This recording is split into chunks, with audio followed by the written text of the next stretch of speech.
नमस्कार, मैं हूँ केशव पंडित और आप देख रहे हैं देश का तेजी से बढ़ता एटीवी न्यूज चैनल और आप देख रहे हैं हमारा खास प्रोग्राम लाइव इंटरव्यू। और लाइव इंटरव्यू में आज हमारे खास मेहमान हैं अमित आजाद, पौत्र हैं अमर शहीद चंद्रशेखर आजाद जी के। राष्ट्रीय उपाध्यक्ष हैं हिंदुस्तान रिपब्लिकन आर्मी के, तो वही आर्मी है जिसके संस्थापक थे अमर शहीद चंद्रशेखर आजाद जी। अमित आजाद जी, वंदे मातरम और बहुत बहुत स्वागत है आपका शो में। जी, आपको भी बहुत बहुत नमन करता हूं और जो भी हमारे दर्शक आप एटीवी न्यूज से जुड़े हुए हैं उन सभी को अमर शहीद चंद्रशेखर आजाद जी के पौत्र अमित आजाद का और स्वयं आजाद परिवार की ओर से और समस्त हिंदुस्तान रिपब्लिकन आर्मी परिवार की ओर से मैं बहुत बहुत सादर वंदे मातरम करता हूं। मेरा प्रणाम स्वीकार करें आप सब लोग। अमर शहीद चंद्रशेखर आजाद जी का जो है परिचय पूरा देश जानता है, इतिहास भी लोगों ने पढ़ा है, शायद ही ऐसा कोई होगा जो दुनिया में उन्हें ना जानता हो। मेरा सीधा सवाल आपसे यह है कि 1947 से पहले से लेकर के अब तक आजाद परिवार गायब कहाँ हो गया था, गुम कहाँ हो गया था? जी, न राजनीति में, न किसी क्षेत्र में, न किसी सम्मान के क्षेत्र में, कहीं भी किसी भी जगह, मध्य प्रदेश से लेकर के दिल्ली तक, लखनऊ से लेकर दिल्ली तक, कहीं भी किसी ने कभी बुलाया ही नहीं।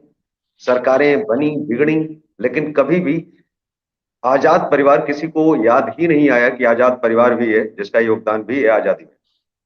जी। देखिए मैं आपको बताना चाहूंगा कि बात अमर शहीद चंद्रशेखर आजाद जी के अगर हम परिवार की करें, जी। इस पर मैं बाद में आऊंगा। अगर हम शहीद चंद्रशेखर आजाद जी की ही बात करें, खुद की, उनकी, जी। जब देश आजाद नहीं हुआ था जी। तो उस समय के जो शीर्ष नेता थे जी। वो किसी भी पार्टी से थे, वो कोई भी थे, वो आजाद परिवार की तो आप छोड़िए, स्वयं चंद्रशेखर आजाद जी ही खुद उनको बर्दाश्त नहीं थे उस समय पर। और शहीद चंद्रशेखर आजाद जी के साथ जो भी हुआ जी। वो सभी को विदित है। मैं यहां पर बताना नहीं चाहूंगा वो चीज, जी। किन बड़े नेताओं का उस समय भी हाथ रहा कि कंपनी बाग में चंद्रशेखर आजाद जी मौजूद हैं। जी। ये नॉट बाबर ने अपने लिखित बयान में बताया था जी। कि मुझे किसका फोन आया और वो फाइल कहां है, ये भी आप सब लोग जानते हैं। जी। उसके बाद आजाद जी शहीद हो गए।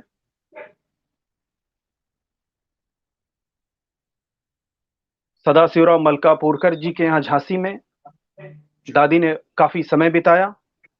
जी।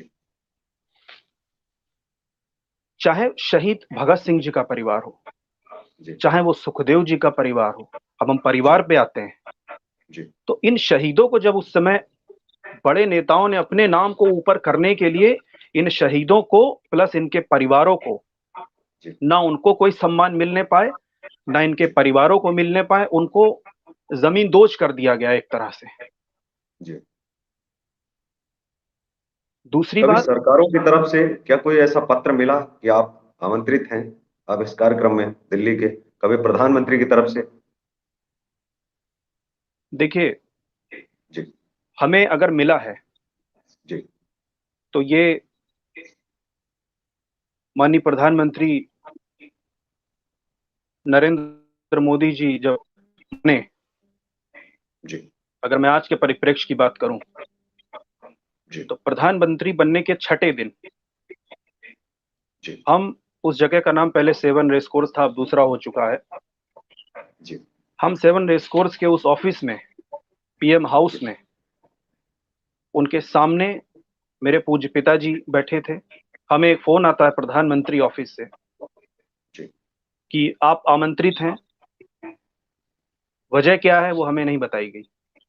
हम गए, हम बैठे, हमारे साथ सिर्फ वो आमने सामने बैठे और माननीय प्रधानमंत्री महोदय ने पूछा आप लोग ठीक हैं?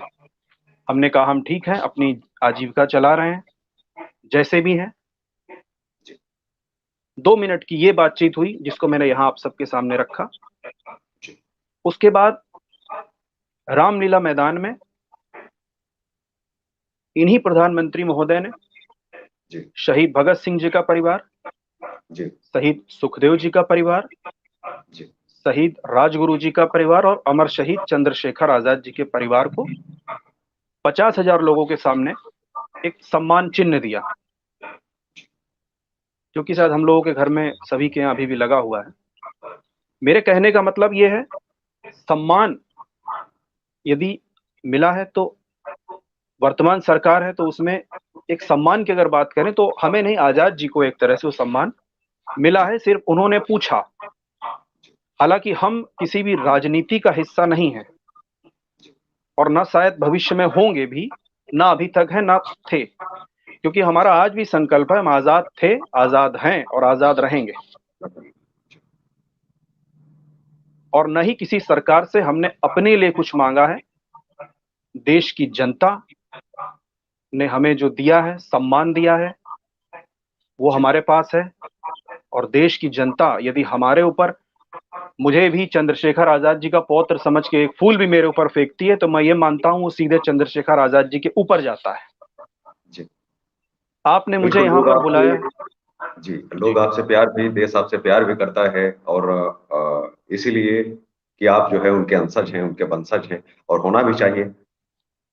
उसके बाद में अमर शहीद, अगर आजाद जी की बात हम करें तो हर शब्द उनके सामने छोटा हो जाता है, हर सम्मान बहुत छोटा है। लेकिन कम से कम अब तक की सरकारें हैं, अब तक के लोगों ने कम से कम एक बार तो बात, मुद्दा उठाया होता। जितना लोग राम मंदिर के लिए लड़े, बाबरी मस्जिद के लिए लोग लड़े, मुझे लगता है कि हर तरफ लड़ाई होनी चाहिए थी। लेकिन इसी बीच में कम से कम एक ऐसा सौहार्दपूर्ण अगर माहौल कोई अगर सरकार बनाना चाहती, कोई राजनेता अगर बनाना चाहता, तो सभी लोग इसको मिलकर के कम से कम एक बिल बनाते। कुछ सपने थे आजाद जी के कि वो चाहते थे कि देश आजाद हो, उसके बाद में ये चीजें हों, तो उनके सपनों पर काम करना चाहिए था।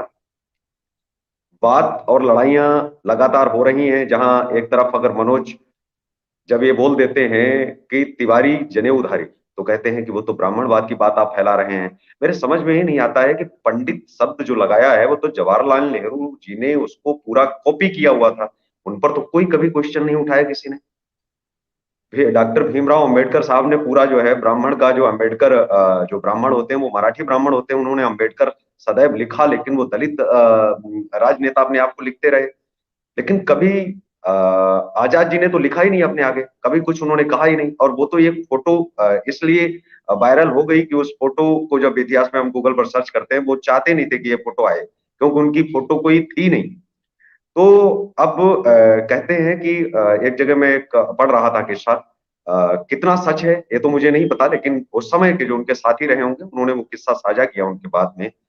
जिस तरह से फोटो साझा की गई, उन्होंने कहा कि कुछ गांव के लोग आए और आजाद जी के पास जो पैसा इकट्ठा होता था आजादी की लड़ाई में, जो हथियार खरीदते थे, उसमें वो पैसा जब इकट्ठा होता था, उन्होंने कहा कि आपके गांव में जो परिवार के लोग हैं, जो माता पिता हैं, वो जो है आटा नहीं है और राशन पानी की दिक्कत हो रही है, आप इसमें से कुछ पैसा उनको आप भेज दीजिए। तो आजाद जी ने कहा कि ये पैसा, पहले तो उन्होंने आंखों में आंसू भर के कहा कि मुझे बहुत दुख है कि आप लोगों के रहते हुए हमारे माता पिता को ये कष्ट सहना पड़ रहा है।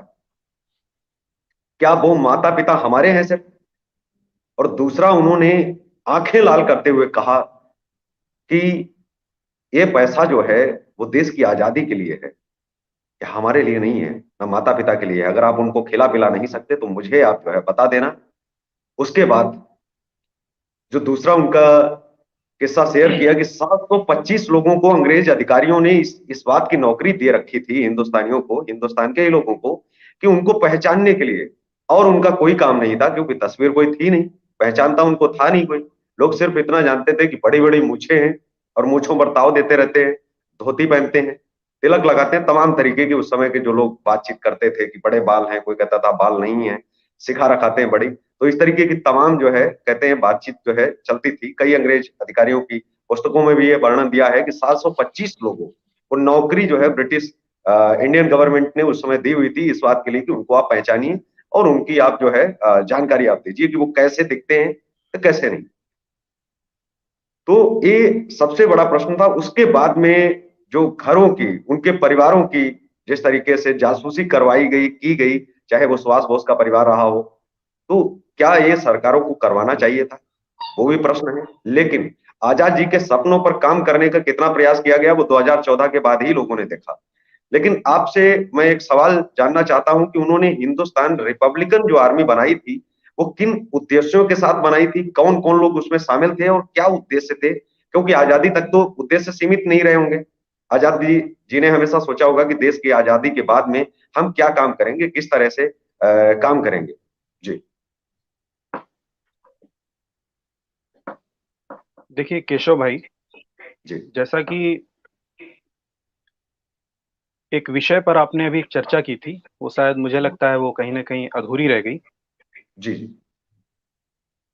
अमर शहीद चंद्रशेखर आजाद जी के क्योंकि आज मैं आपके इस इंटरव्यू पर हूं, तो मुझे लगता है मैं इस बात को जरूर स्पष्ट करूंगा जी, एक्चुअली कई कि सवाल शहीद, एक्चुअली आए थे, लेकिन मैं उनको मुझे विस्तार से पता नहीं है और मैं कैसे रखूं ये, मुझे एक्चुअली आप आज लेकिन सामने हैं। वैसे तो बहुत सारे लोग लेकिन होते हैं, तो फिर भी मुझे थोड़ा सा वो लग रहा है कि कौन सा सवाल जी, रखूं कौन सा नहीं। जी। लेकिन फिर भी आपने जो चर्चा की वो बहुत महत्वपूर्ण बिंदु है और आज के युवाओं को उस पर सोचना चाहिए। जी। और मुझे बहुत खुशी है इस बात की कि आपको इस विषय में और इस पृष्ठभूमि पर इतनी जानकारी है। मुझे आपके मुंह से ये सब सुन के बड़ा अच्छा लगा जी। कि आपने आजाद जी के उस पन्ने को छुआ, उस इतिहास में जो उन्होंने दर्ज किया है। जी। उनके रिश्तेदार थे हजारी प्रसाद द्विवेदी जी, जी।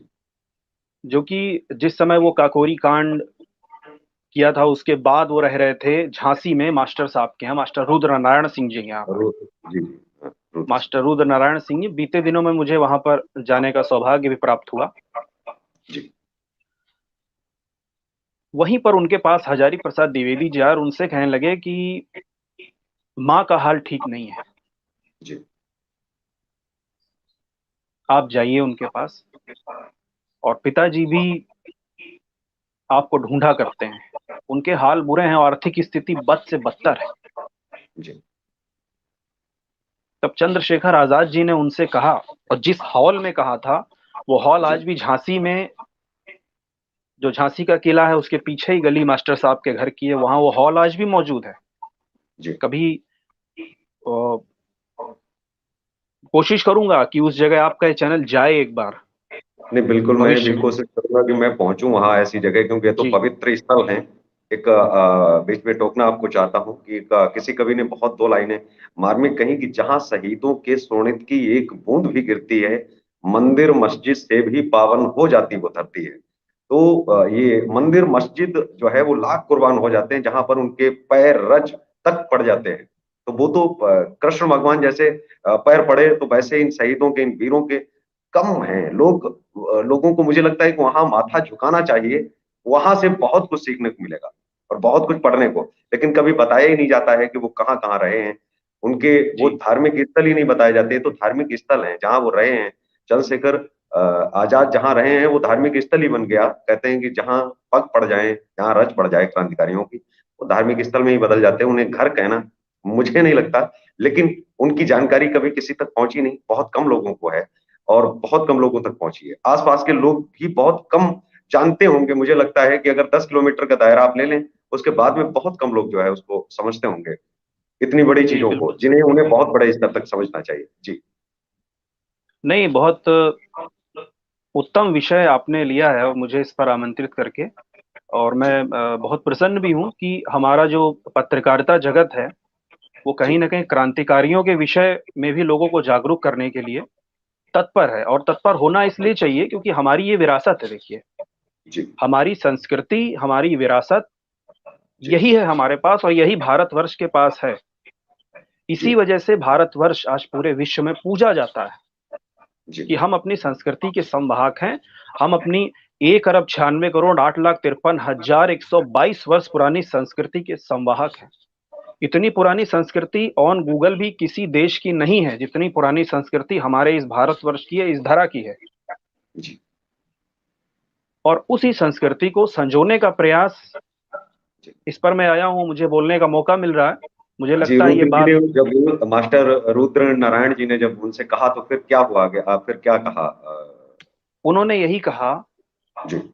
हजारी प्रसाद द्विवेदी जी मास्टर रुद्र नारायण सिंह जी के घर पर गए जी। और उन्होंने कहा जी। कि माता जी की आर्थिक स्थिति बहुत ठीक नहीं है, जी। पिताजी भी आर्थिक स्थिति से जूझ रहे हैं, तुम्हारे पास जो भी पैसा है उसको लेकर जी के जी अतिशीघ्र पिताजी के पास पहुंचो। जी तब उसी हॉल में आजाद जी ने अपनी जेब से कुछ 2-3 कारतूस निकाले अपनी पिस्टल के, जी और हजारी प्रसाद जी के हाथ पर रख दिए, जी और ये कहा जी कि ये जाओ, ये मेरे माता पिता के लिए है, जी ये मैं तुमको दे रहा हूं, इसका जो करना है, आप जी समझदार हैं, यही मैं उनको दे सकता हूं। कि अब इसका अर्थ आप लगा सकते हैं, कारतूस देने का मतलब जी कि जो मेरे पास धन एकत्र है वो देश के लिए है, और अगर वो किसी को देना भी पड़ा तो उसके लिए ये गोलियां हैं मेरे पास, वो भले ही उनके परिवार का क्यों ना हो। तो या ये आप उनको वाकया, जाइए उनके सीने में आप गोली उतार दीजिए कि अगर ये बेटा कहे तो उस समय जो है मुझे लगता है कि अ, देश कैसा रहा होगा, क्या समझाया गया होगा। और तब जब एक सिगरेट जो है वो जर्मनी से, इंग्लैंड से मंगाई जाती थी उस दौर में, लोग बैठा देखिए, करते थे, बोलते थे आधा घंटे के लिए। बिल्कुल, जी एक सिगरेट मंगाई जाती थी, एक धोती को प्रेस करवाने के लिए जहाज जाता था, जी ये सभी को विदित है। जी इसलिए मैं पुनः आपसे कहना चाहूंगा कि जी शहीद क्रांतिकारियों को ही वो दर्जा न मिले, इसलिए अपने नाम को सर्वोपरि रखा गया, अपने नाम से अनेक अनेक दिवस बनाए गए। जी प्रयास रहता है कि हम राजनीति की बात करने से बचें, जी लेकिन एक भूतकाल में ऐसी रचनाएं रच दी गई हैं कि उन पर बात जब तक न करें तो हमारी बात पूरी हो भी नहीं सकती। जी इसलिए मैं पुनः कहना चाहूंगा कि चाहे वो भगत सिंह जी का परिवार हो, उनके भी आज एक पौत्र हैं यादवेंद्र संधू जी, मेरे परम मित्र हैं, जी और चाहे वो यहाँ तक कि खुद एक बार अभय सिंह संधू जी हैं, शहीद भगत सिंह जी के भतीजे, अभी तो जी नहीं है, वो नहीं है हमारे बीच, तो उन्होंने भी ये बात स्वीकारी थी एक नेशनल टीवी पर कि हमारे परिवार की भी जासूसी हुई, जी हमारे परिवार की भी जासूसी कराई गई।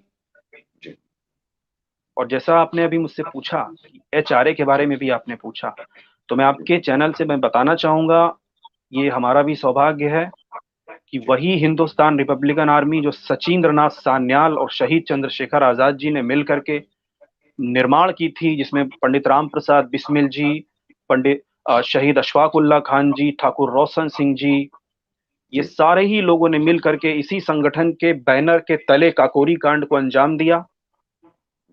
वही संगठन पुनः उसी काकोरी कांड के प्रेम कृष्ण खन्ना जी, मेरे पूज्य पिताजी को सौंप कर गए इसकी जिम्मेदारी। और आज भी, हालांकि ये हिंदुस्तान सोशलिस्ट रिपब्लिकन एसोसिएशन था, लेकिन ये जो जी हिंदुस्तान रिपब्लिकन आर्मी नाम है, ये माननीय श्री प्रेम कृष्ण खन्ना जी ने ही हिंदुस्तान रिपब्लिकन आर्मी शब्द पिताजी को दिया, कहा इसको ही आप आगे चलाते रहेंगे। और आज बड़े ही मैं गर्व से कहना चाहूंगा कि हम लोग, अगर आप भारत की ट्रेनों पर एक तिरंगा देखते हैं जी इंजन के आगे, तो वो जी इसी संगठन की देन है। जी रेल मंत्री से मिलकर हमने 2 ऑप्शन उनको दिए थे कि आप तिरंगा इंजन पर लगाएं या शहीदों के नाम से ट्रेन चलाएं, तो तिरंगे वाला उन्होंने स्वीकारा। और इंजन पर आप ऑन गूगल भी चेक कर सकते हैं कि खुद रेल मंत्रालय ने ट्वीट किया कि ये कहां से इंजन पर हमने तिरंगा डाला, और उसके बाद फिर स्वयं रेल मंत्रालय ने बोगियों पर डाला। फिर स्वयं रेल मंत्रालय ने आज किसी भी स्टेशन के आगे आप देखेंगे तो तिरंगा आपको लगा मिलेगा। ये हिंदुस्तान रिपब्लिकन आर्मी ऐसा कर रही है, और कोशिश है कि उन्हीं शहीदों का जो सपना था उसको हम साकार करें। जी अभी भोपाल में भी आपको मैं बताना चाहूंगा, एक कांग्रेस की सरकार ने शहीद चंद्रशेखर आजाद जी की प्रतिमा को रोड से हटा करके किनारे कर दिया, जी विकास का हवाला देते हुए। लेकिन हुआ क्या, उस जगह पर लगा दी गई वहीं के पूर्व मुख्यमंत्री, जो कि भोपाल गैस त्रासदी के जिम्मेदार थे, जिन्होंने एंडरसन को खुद वहां से गाड़ी तक, एयरपोर्ट तक छोड़ा था, उनकी प्रतिमा वहां पर लगा दी गई। और हम लोगों ने 1 महीना वहां पर अनशन किया, और अभी 2 महीने पहले बिना आवरण के वो मूर्ति वहां से हटाई गई। तो कहने का अर्थ सिर्फ मैंने यही है कि हम अक्सर सबको, सुना है लोगों से कि लोग खून का प्रमाण मांगते हैं। मुझे नहीं पता है कि आपके साथ ऐसा हुआ है या नहीं, लेकिन कई ऐसे जो है क्रांतिकारियों के परिवार ने मुझे बताया कि मुझसे प्रमाण मांगते हैं लोग कि क्या प्रमाण है कि आप उनके परिवार से हैं। जी और आप उसका फायदा सीधे सीधे उठा रहे हैं, अगर उनका आप नाम ले रहे हैं, वो तो बहुत बड़े हैं। तमाम प्रश्न, जी तमाम चीजें, क्या इन चीजों से आपको भी गुजरना पड़ता है, या आप गुजरे हैं जी। इस देखिए, त्रासदी हाँ, से, कि ऐसा नहीं ऐसे है। बेकार के जो जो प्रश्न जो आते रहते हैं, कि जो प्रश्न चिन्ह उठाए जो किसी लायक कभी नहीं रहे हैं, और जो शायद किसी भी लायक नहीं है, वो जी लोग जब प्रश्न चिन्ह उठाते हैं तो हंसी आती है, और फिर थोड़ा सा दर्द भी मन में होता है और दुख भी होता है, कि काश ये ना किया होता तो कम से कम इस प्रश्न से तो मैं बच पाता। लेकिन खुशी इस बात की है कि देश की खातिर हमारे पूर्वजों ने जो किया है वो बहुत ही अतुलनीय है। उसको शब्दों में तो कहा ही नहीं जा सकता है। देखिए, हम लोग उसको शब्दों में बयान नहीं कर सकते, और जी, इन्होंने अपने परिवारों को छोड़ा। अब मैं आपकी इस बात पर भी आऊंगा, लेकिन उससे पहले मैं एक बात कहना चाहूंगा कि 23 साल की उम्र में जी, शहीद भगत सिंह जी ये तय कर लेते हैं कि मुझे फांसी पर लटकना है जी, और संसद में जाकर के बम फेंकना है, क्योंकि असेंबली में बम डालना है। चंद्रशेखर आजाद जी जी, ने मना किया, तुमको नहीं जाना है, फिर भी वो गए। जी, क्या आज का 23 साल का युवा इतना कर सकता है, या सोच भी सकता है? करने की बात दूर है। शहीद चंद्रशेखर आजाद जी ने 24 साल की उम्र में, 19 साल की उम्र से ही ये सोच लिया था। अपनी सदरी की जेब में एक गोली वो रखकर इसलिए घूमते थे कि ये जब मेरे पास बचेगी तो इसको मैं सामने दुश्मन पे चलाऊंगा, जी, दुश्मन पर नहीं चलाऊंगा, ये मैं अपने मारूंगा। ये सोच करके उन्होंने वो गोली अपने पास रखते थे कि ये जी, सामने नहीं चलेगी, ये मेरे ऊपर चलेगी जब ये होगी मेरे जी, पास आखिरी। जी, मैं आजाद हूं, आजाद था, आजाद रहूंगा, और वही संकल्प है जी, कि आज वो आज भी आजाद हैं। और शहीद भगत सिंह जी आज भी इनकलाब जी, की वो शमा को आज भी वो रोशन कर रहे हैं, क्योंकि वो 23 साल के युवा थे। इतनी कम जी, उम्र में इतना बड़ा जज्बा उन लोगों का था।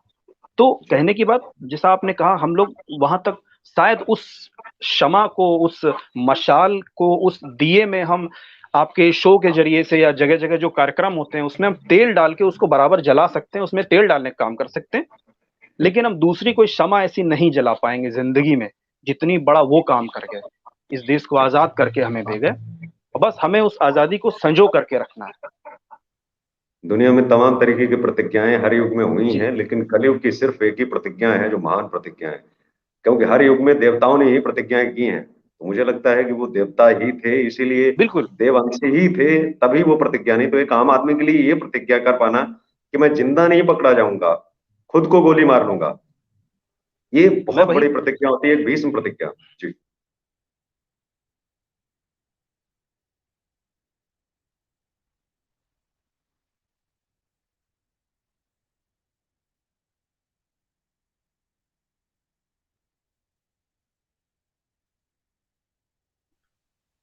जोड़ो इससे।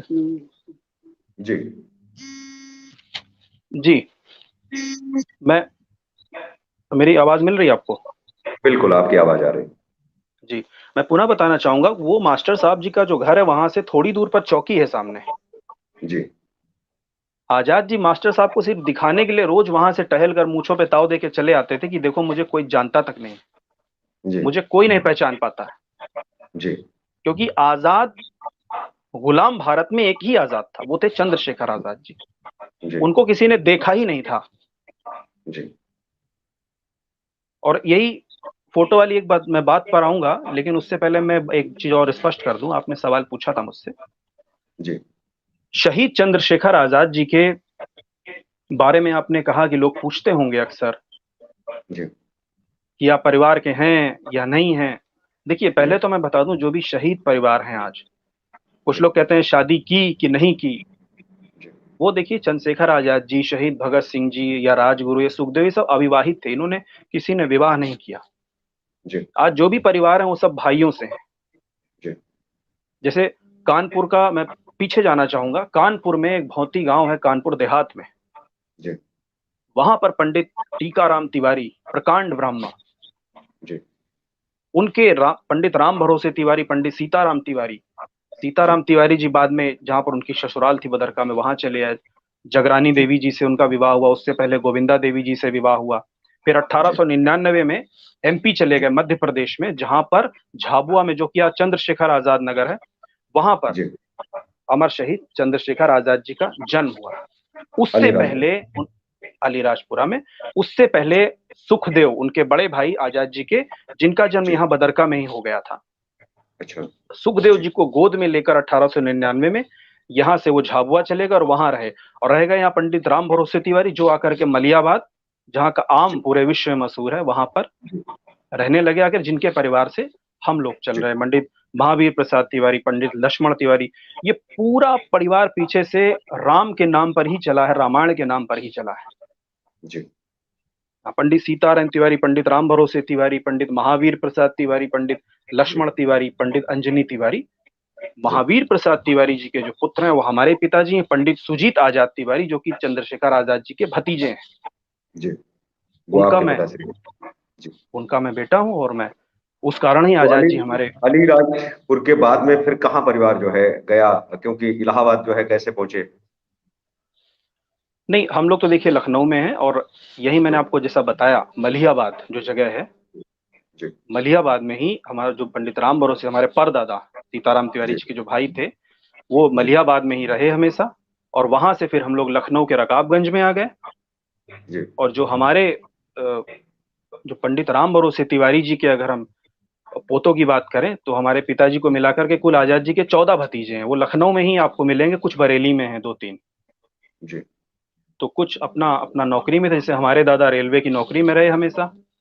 जी दूसरे जो थे उनका अपना ट्रांसपोर्ट का कार्य रहा, आज भी जो उनके बच्चे बेटे हैं वो अपने ट्रांसपोर्ट के कार्य में, कुछ सरकारी नौकरी में। तो हमारे जी जो पिताजी थे उनको हमारे दादा उन्होंने वो महावीर विरासत प्रसाद। जो थी, जी जो विरासत थी जो आजाद जी की, उस हम्म, विरासत को आगे बढ़ाने का जो प्रयास है वो आपके पिताश्री ने उसको आगे जी, बढ़ाने का उन्नीस हिम्मत दी। सौ अस्सी में 1980 में माननीय प्रेम कृष्ण खन्ना जी काकोरी कांड के जो अभियुक्त थे, उन्होंने शाहजहांपुर में, जो शहीदों की नगरी है, वहां पर लखनऊ से मेरे पूज्य पिताजी को बुला लिया कि आप मेरे साथ रहिए आकर के।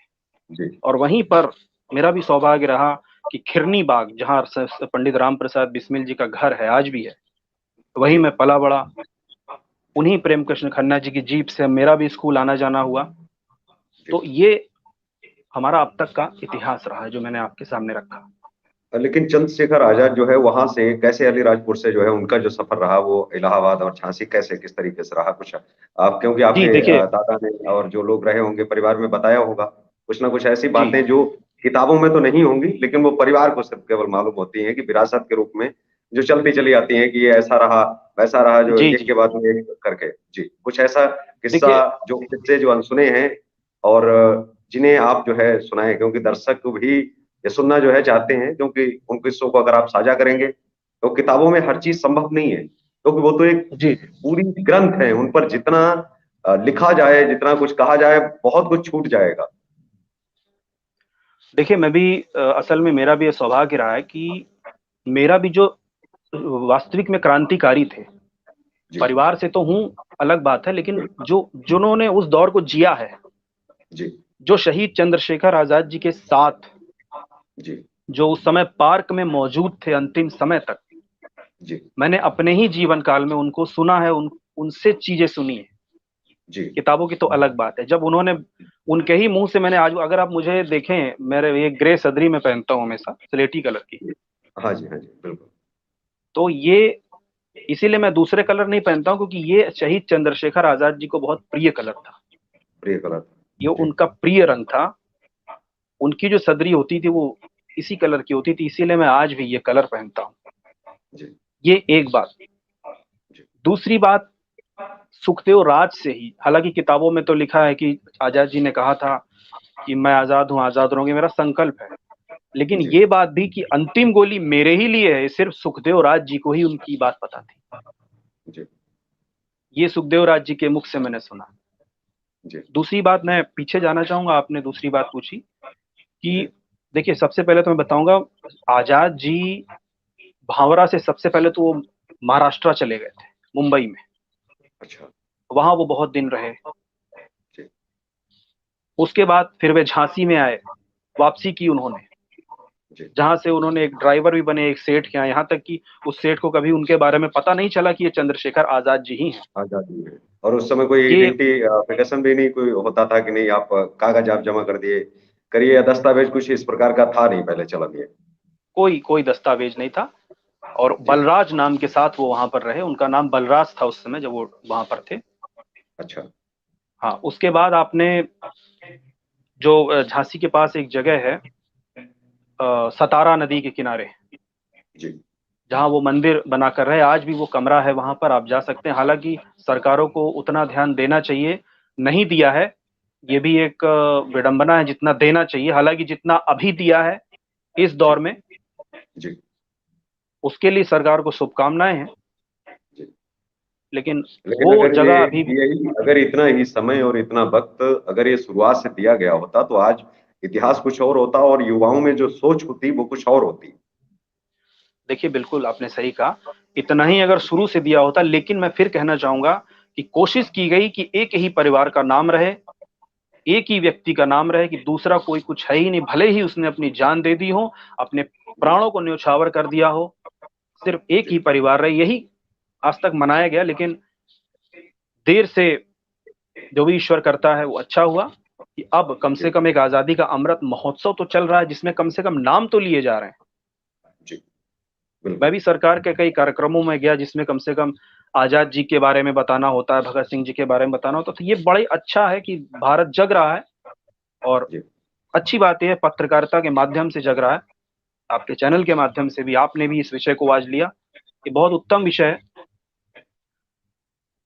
दूसरी बात मैं कहना चाहूंगा कि शहीद चंद्रशेखर आजाद जी आजाद कैसे बने, ये भी सभी को विदित है। मैं पुनः एक बार बताना चाहूंगा कि शहीद चंद्रशेखर आजाद जी के बनारस में जी वो जेल आज भी मौजूद है, जी जिस जगह पर उनके वो बेंत लगाए गए थे, जहां पर उन्होंने कहा था कि मेरी माँ पिता का नाम है स्वतंत्र, माँ का नाम है आजादी और मेरा नाम है आजाद, और रहता हूँ जेल खाने में। तो उस जज ने कहा तुम्हारा क्या नाम है? उन्होंने कहा मेरा नाम आजाद है। और उनके जी बेंत पढ़ते गए और वो कहते रहे कि महात्मा गांधी की जय, वो कहते रहे वंदे मातरम, भारत माता की जय। उन्होंने अपने कंधे पे उठा लिया जी और उठा के कहा वास्तव में ये बच्चा आजाद है। एक 15 साल का बच्चा, आज भी वहां पर अंकित है ये उम्र, कि जी 15 साल का बच्चा इतना जज्बा रख सकता है, और उनको अपने सिर पर रख लिया और उन्होंने कहा कि वास्तव में ये आजाद आजाद आजाद है, और वो आज भी हम और आप उनको आजाद के नाम से संबोधित कर रहे हैं। तो ये होते हैं इस देश के शहीद। और बात शहीदों की अगर हम करें, मैं आपको जी पुनः एक बार बताना चाहूंगा 1925 में जब काकोरी कांड हुआ, काकोरी कांड के विषय पर थोड़ा दृष्टिकोण एक बार मैं उस विषय जी पर बोलना चाहूंगा।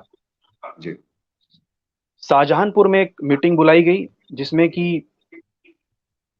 शहीद चंद्रशेखर आजादी, अशफाक उल्लाह खान, ठाकुर रोशन सिंह, राम जी प्रसाद बिस्मिल जी, मनमथ नाथ गुप्ता जी, प्रेम कृष्ण खन्ना जी, ये सारे खन्नौत एक नदी है शाहजहांपुर में, जी जिसके किनारे ये सब एकत्र हुए और वहां पर चर्चा हुई कि हमें खजाना लूटना है।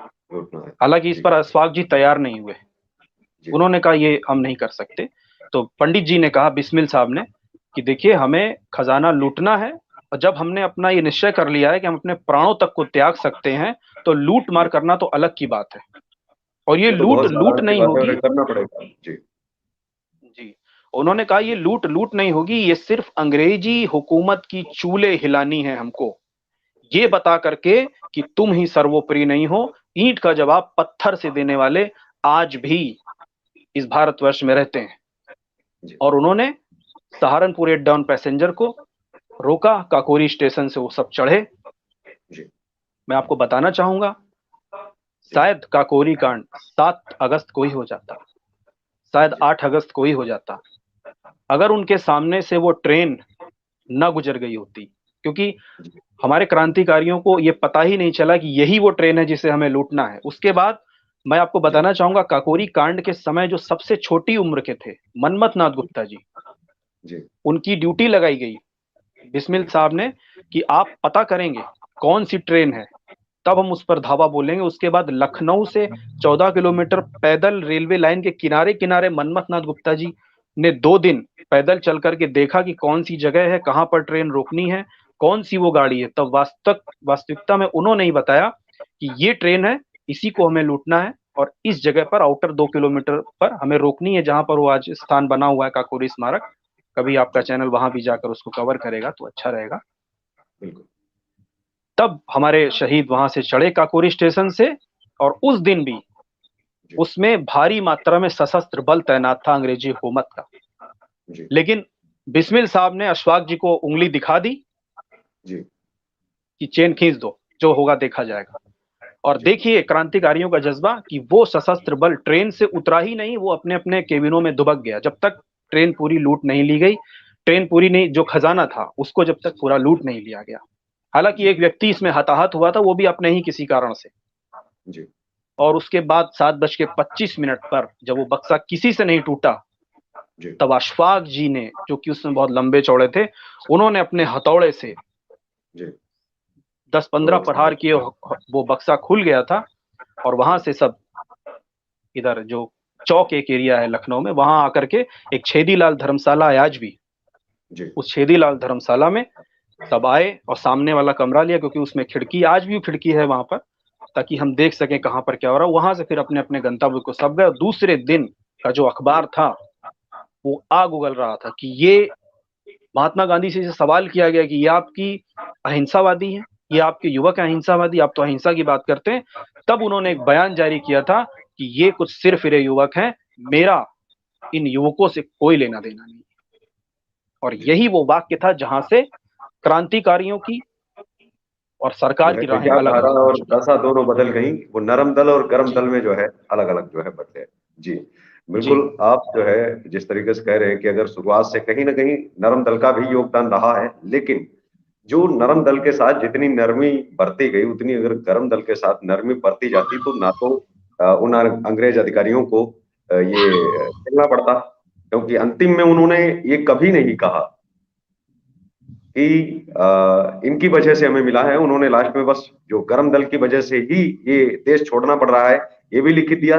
लेकिन सबसे बड़ी बात ये आती है कि उन अंग्रेजों को जिस तरीके से बढ़ाते रहे, फोटो इनकी है सारी।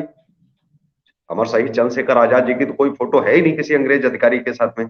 तो कहते हैं कि ये आरएसएस वाले जो है वो अंग्रेजों के तलवे चाटते रहे, ये हिंदू तलवे चाटते रहे, वो तलवे चाटते रहे। लेकिन लोगों के ऊपर लगातार इल्जाम लगाए गए कि नहीं, ब्राह्मण जो है वो सबसे ज्यादा उनके पास में झुके। तो मैं कहूंगा कि ब्राह्मण झुके, लेकिन वो ब्राह्मण नहीं, वो पंडित जी ही थे।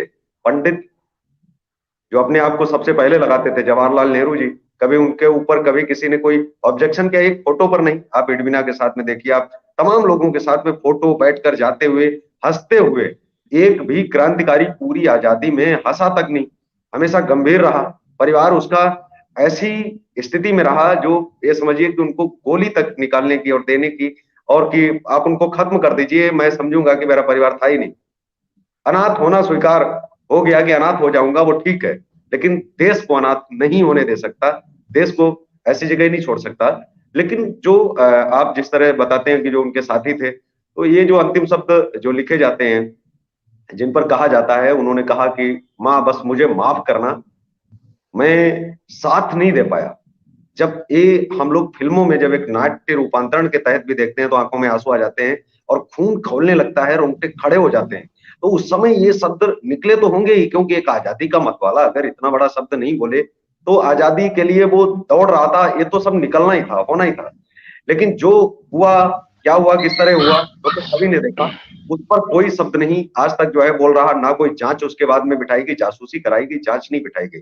लेकिन जिस वंदे मातरम की वजह से जो खुदीराम बोस 9 वर्ष की उम्र में जिस वंदे मातरम के पन्ने बांटते हैं और वहां से चिंगारियां जलती हैं, उस जिस वंदे मातरम की वजह से जो है देश में एक आग जो है ज्वाला का रूप ले लेती है, उस वंदे मातरम को सिर्फ ये बोला जाता है कि आप छुरी रख दीजिए। कोई बोलता है कि वो आतंकवादी। आज तक एक्शन नहीं। देश को कहते हैं कि अंग्रेजों ने माफी नहीं मांगी जलियांवाले बाग हत्याकांड पे, उन्होंने इतना बड़ा करवाया।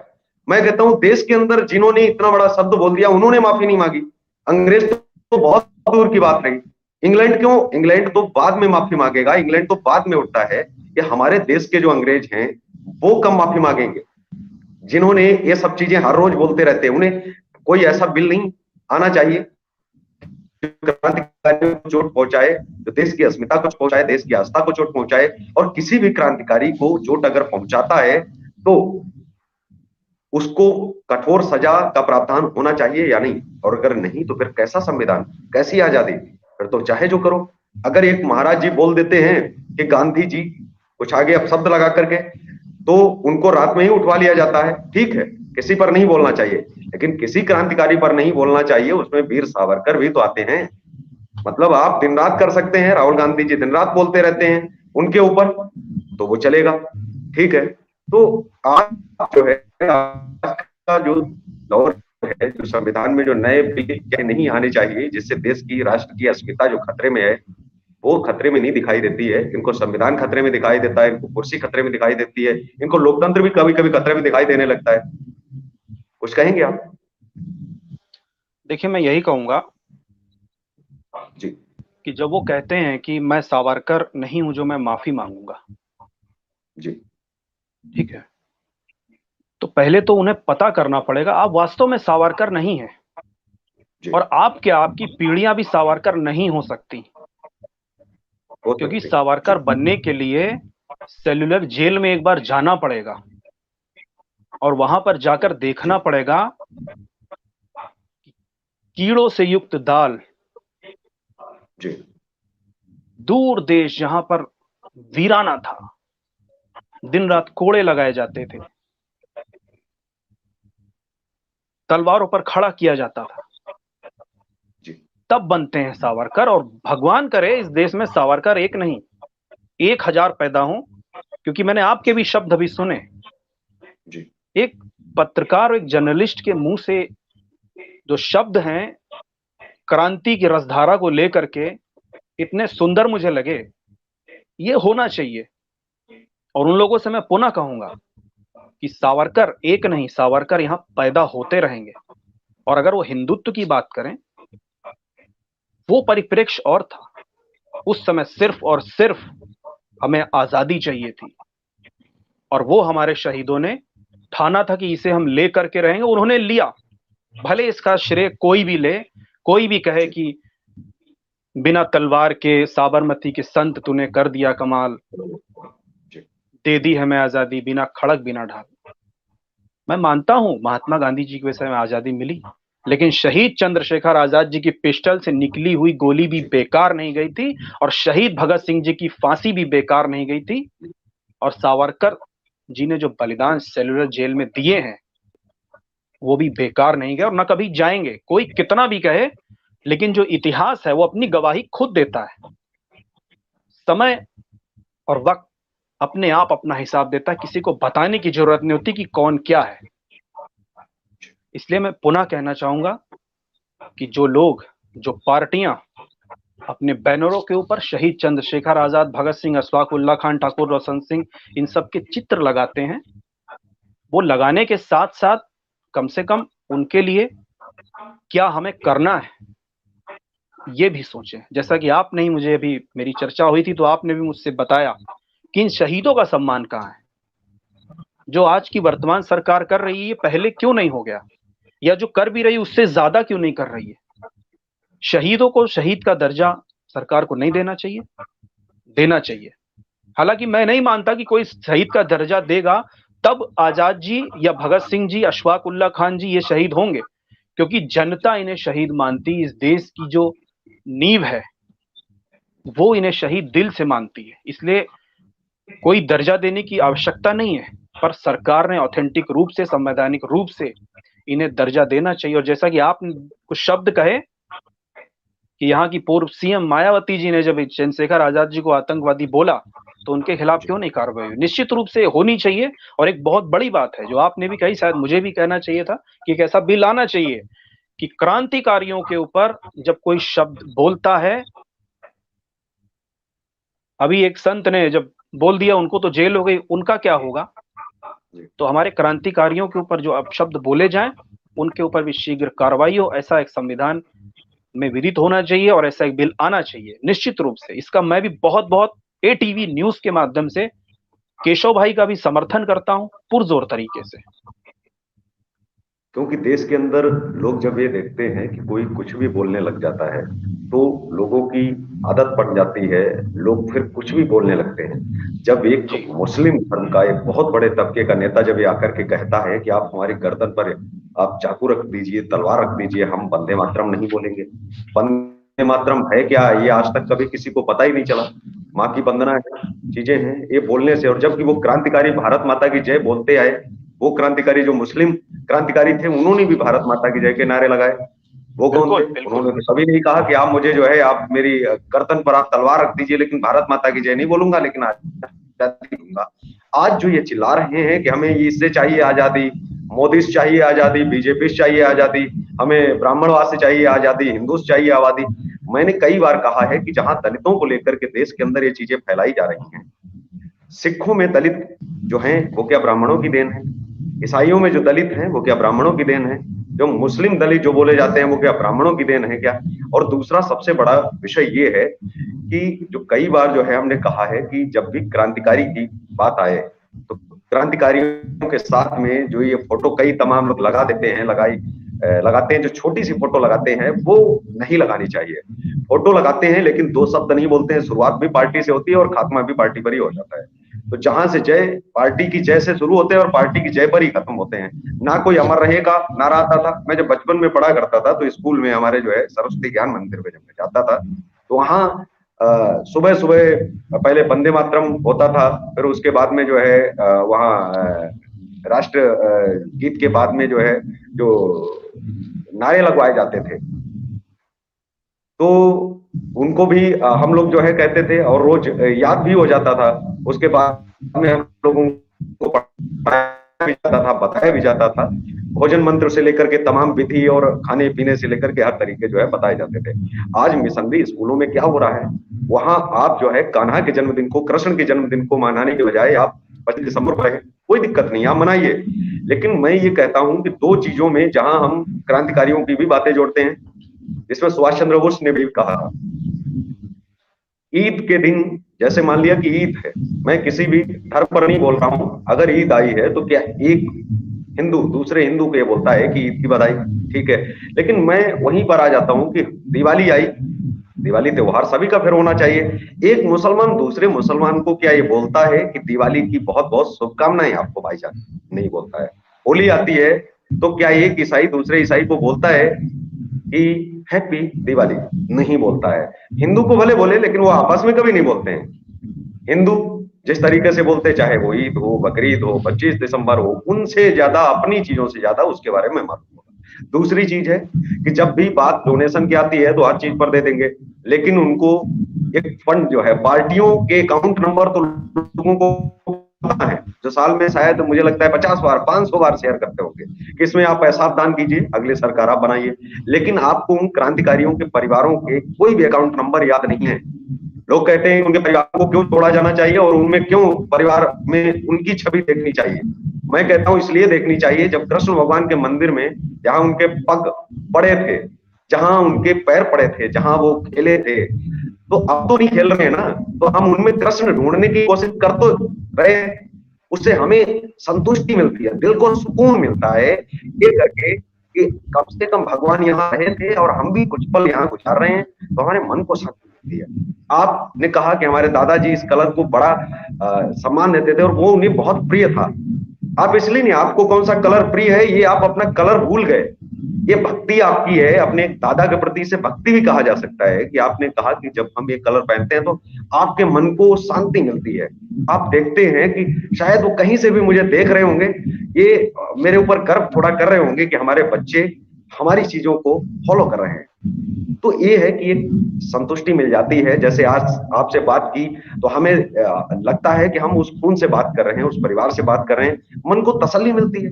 यही बातें एक आपको एक्सपर्ट बता सकता है, प्रोफेसर बता सकता है, शायद अमित आजाद तिवारी जी से ज्यादा बता सकता है बैठ करके यहाँ पर, उनसे अधिक बता सकता है।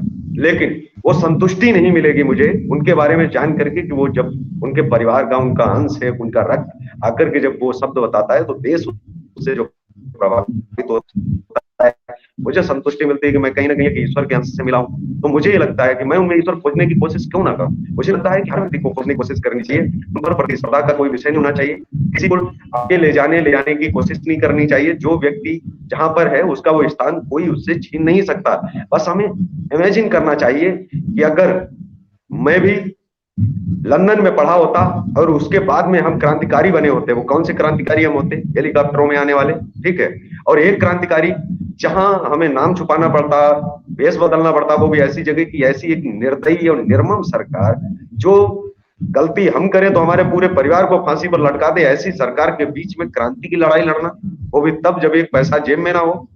मतलब इमेजिन व्यक्ति वो करे कि जहां चलने के लिए तब साइकिल छोड़िए पैदल जो है चला जाता था। आज लोगों के पास हर संसाधन है, लेकिन वक्त नहीं है कि चंद्रशेखर शहीद आजाद जो है जब उनका जयंती जब उनकी आती है तो शहीद के मंदिर में जाएं, उनकी मूर्ति की तरफ देखें या घर में एक फोटो लगा लें। नहीं, घर में आपको 4-4 पार्टियों के झंडे मिलेंगे और शायद 10-10 नेताओं की फोटो भी लगी मिलेगी, लेकिन वहां किसी भी फोटो पर आपको वो फोटो नहीं मिलेगी जो फोटो उनके घर में होनी चाहिए, जो उनके बच्चे उससे सीखे कि इन्होंने क्या किया, किस वजह से फोटो लगाई आपने। ये नहीं होता है।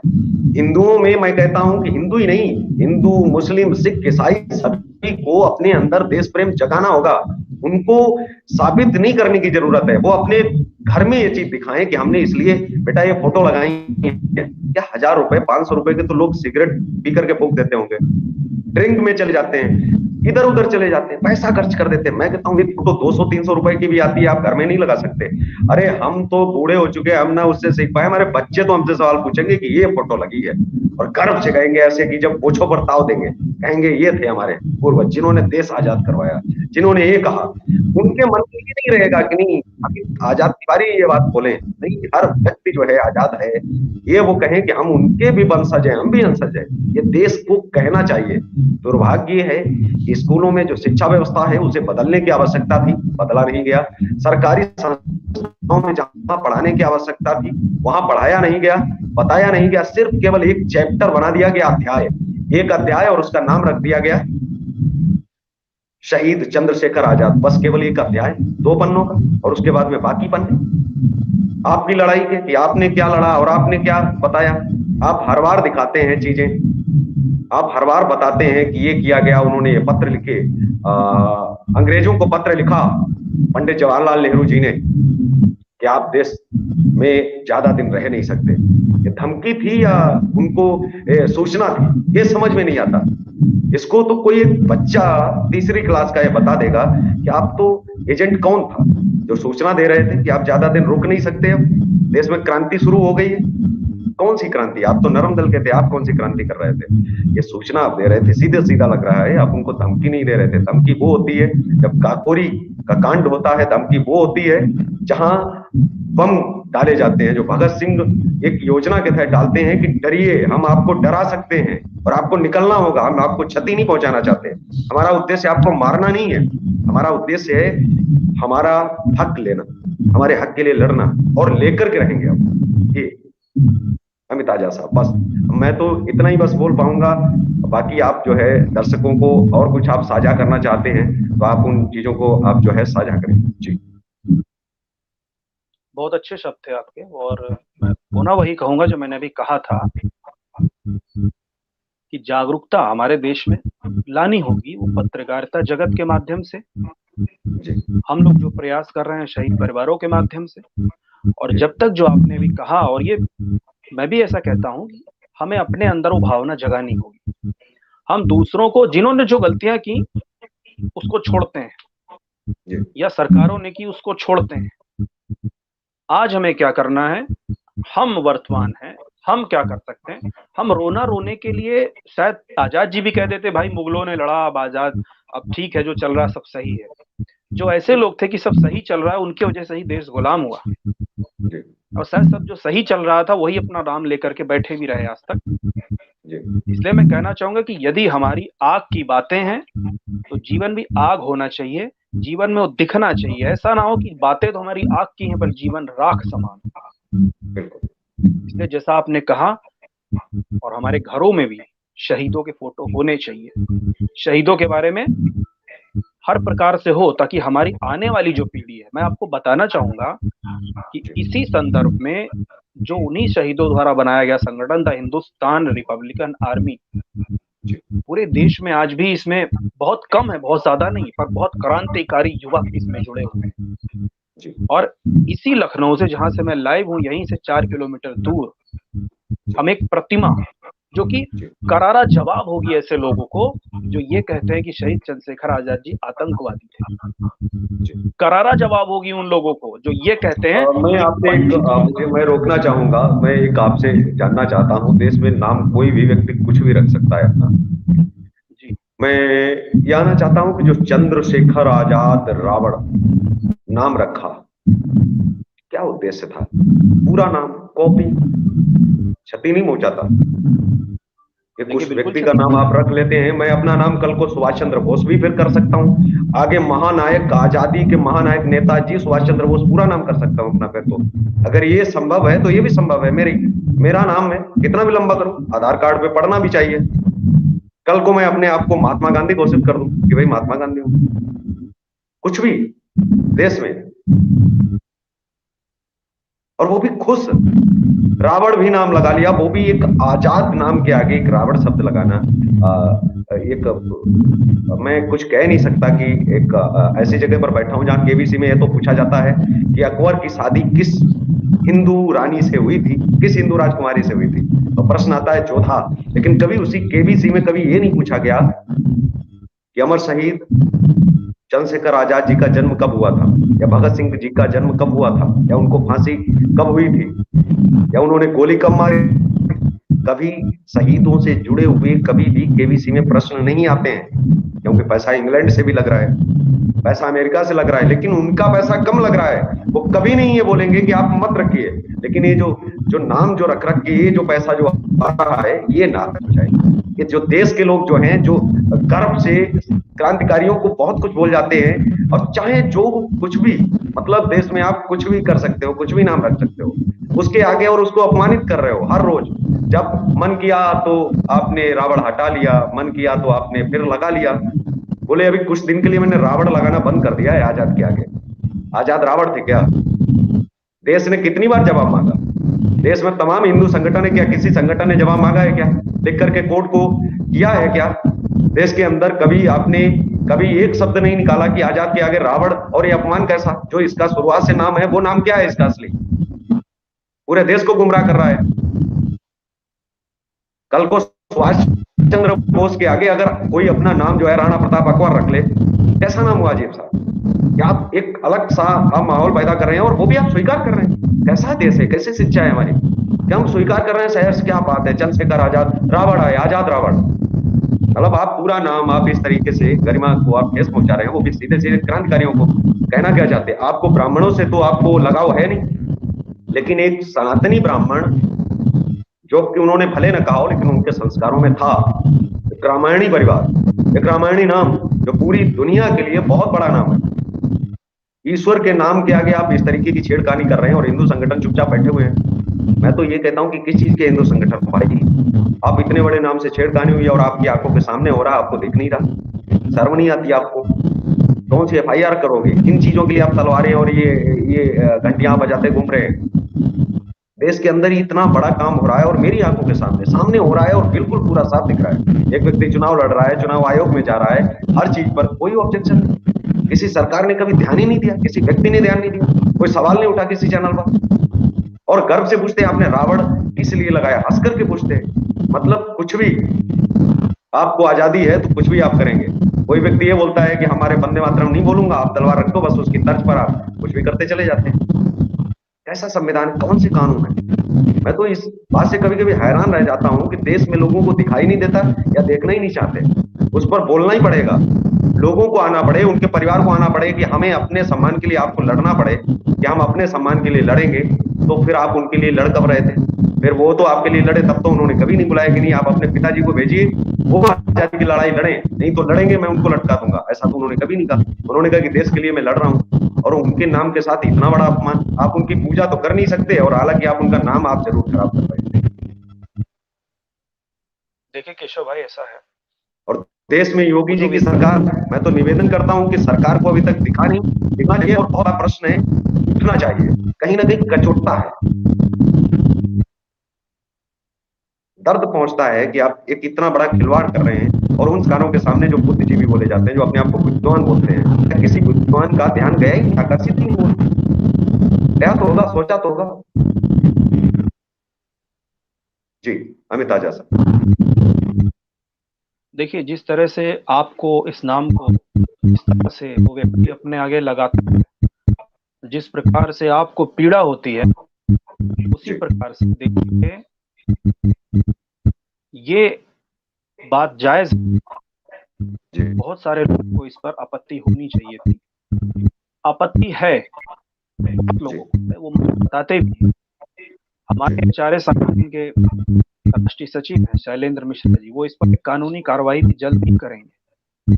और जी, मैं आपके चैनल के माध्यम से भी बताना चाहता हूँ कि जो जी, संवेदना आपने अभिव्यक्त की शहीद चंद्रशेखर आजाद जी के नाम को लेकर के, जी, उससे हमारी संवेदना नहीं है, और उससे भी अधिक ही पीड़ा हमें होती है जब एक जी, व्यक्ति जो एक समाज के लिए जीवित है, जो सिर्फ एक समाज का नाम लेता है, जिस एक सिर्फ समाज के लिए ही पल रहा है, वो जी, उस व्यक्ति का नाम अपने आगे लगाता है जो पूरे देश का है, जो पूरे देश के लिए अपने परिवार की आहुति दे गया, जो पूरे देश के लिए गर्व का विषय है, उसको एक ऐसा व्यक्ति अपने आगे लगाता है जो एक समाज के लिए जी रहा है, जो एक राजनीति के लिए पल रहा है, राजनीति के लिए जी रहा है।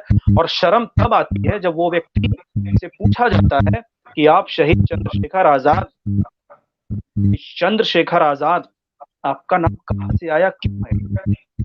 तब वो व्यक्ति कम से कम वो ये कह देता कि भाई ये शहीद का नाम है, चंद्रशेखर आजाद जी का नाम है, जिसने देश आजाद किया, उनका नाम है, तो भी एक तसल्ली मिलती है। लेकिन वो व्यक्ति ये कह देता है कि पता नहीं मेरे पिताजी ने नाम रख दिया, क्यों रख दिया था ये तो वो जाने। इतनी शर्म की बात है। इस चैनल के माध्यम से सबको पता लगना चाहिए जो आजाद जी के पत्नी है और जो शहीद उनको मानते हैं, कि वो व्यक्ति ये कहता है कि क्या तुम चंद्रशेखर आजाद जी को जानते भी नहीं हो, तुम ये कह रहे हो कि पता नहीं मेरे पिताजी ने क्यों ये नाम रख दिया था। ये बड़ी शर्म की बात है। जी, बिल्कुल कोई पंडित अमित आजाद तिवारी साहब, आज समय हो गया है और मुझे लगता है कि बहुत कम समय लगा, मालूम ही नहीं चला कि ये घंटा पूरा कब बीत गया और डिबेट समाप्त हो गया। लेकिन आगे जब भी समय मिलेगा हर विषय पर मैं आवाज उठाऊंगा, क्योंकि लगातार मैं उठाता हूं और हर तरफ लोगों का ध्यान आकर्षित करता हूं कि वो प्लीज कम से कम आजादी में जो कहते हैं कि मैं पैदा हो गया था ये कर लेता, आप नहीं कर पाए उस लड़ाई में, तो प्लीज आज बहुत कुछ लड़ने के लिए है आपके सामने, कम से कम अपनी विरासत ही बचा लो, यही बहुत है। आज आपको अंग्रेज भी लटकाने वाले नहीं है, ना कोई फांसी पर आपको चढ़ाने वाला डर भी नहीं है कोई आपको, और ना आप प्रतिज्ञा लेने की जरूरत है कि जिंदा हाथ नहीं आऊंगा, और ना आपको कोई गिरफ्तार कर रहा है। कम से कम अपनी विरासत के लिए लड़ लो, घर में कम से कम एक तो फोटो लगाओ, आप एक तो किसी एक क्रांतिकारी की फोटो लगा लो, कम से कम जिसको आप मानो उसी को लगा लो। हालांकि क्रांतिकारी तो सभी समान है, कम से कम कि आप उनको एक लगेगा कि हमें देश आज भी प्यार करता है, भूला नहीं है। एक व्यक्ति, एक वर्ग, कोई भी लगाए, चाहे जैसे लगाए, लेकिन लगाए, कम से कम उनकी जयंतियों पर हम याद तो करें। हमारे 4-5 जो मुख्य जो शहीद है, क्रांतिकारी तो बहुत सारे हैं, कम से कम उनकी जयंती पर देश भले न मना रहा हो, लाल किले से वो भले ही उनके लिए कुछ न बोला जा रहा हो, आज तक नहीं बोला गया, लेकिन अब धीरे धीरे बोला जा रहा है। लेकिन आप अपने घर में तो उनको एक सुबह सुबह फूल माला लेकर के उनको आप चढ़ा करके धूप बत्ती करके आप कम से कम एक बार उनको साल में एक बार तो याद कर सकते हैं कि आज उनकी जयंती पर उनको बोल सकते हैं कि मैं याद कर रहा हूं, मुझे दुनिया से क्या लेना है, मैं आपको मानता हूं। लेकिन शब्दों में आप मानते हैं, बाहर आप मानते हैं, लेकिन आप घर में नहीं मानते। पूछना चाहिए दूसरों से, क्यों हमें पूछना चाहिए कि वो मान रहे या नहीं मान रहे, हमें अपने से स्वयं से शुरुआत करनी होगी और हमें बताना होगा देश को कि हम कर रहे हैं, हमें नहीं पता कि आप क्या कर रहे हैं। तो शुक्रिया, आप जुड़े। जी, तो अभी थे हमारे साथ में आज के मेहमान पंडित अमित आजाद तिवारी जी, और बहुत बहुत शुक्रिया उनका। तो आज के इस कार्यक्रम में बस इतना ही, हमें दीजिए इजाजत, नमस्कार।